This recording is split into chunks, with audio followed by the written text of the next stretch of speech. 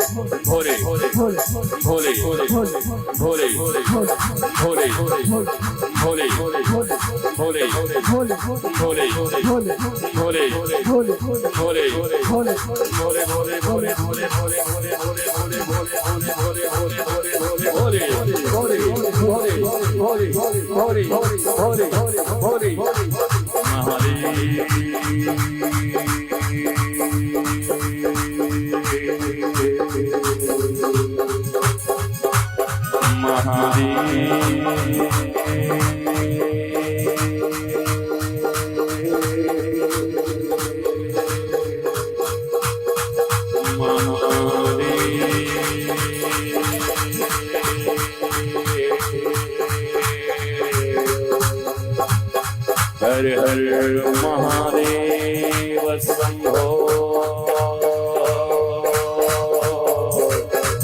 Kashi Vishwanath Gange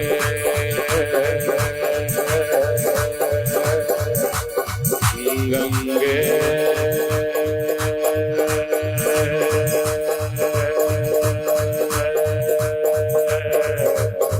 Kashi Vishwanath Gange Gange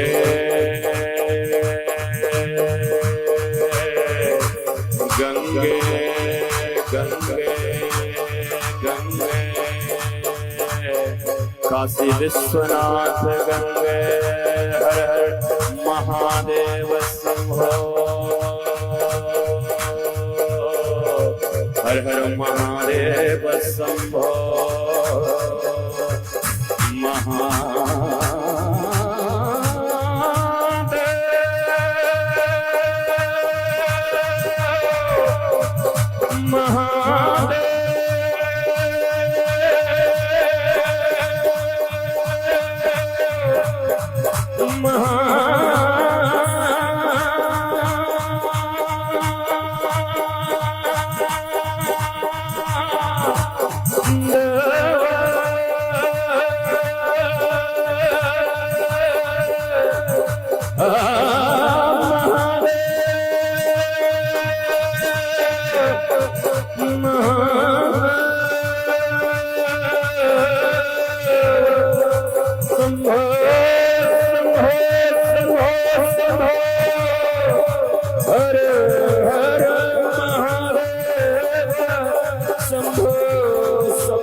Kashi Vishwanath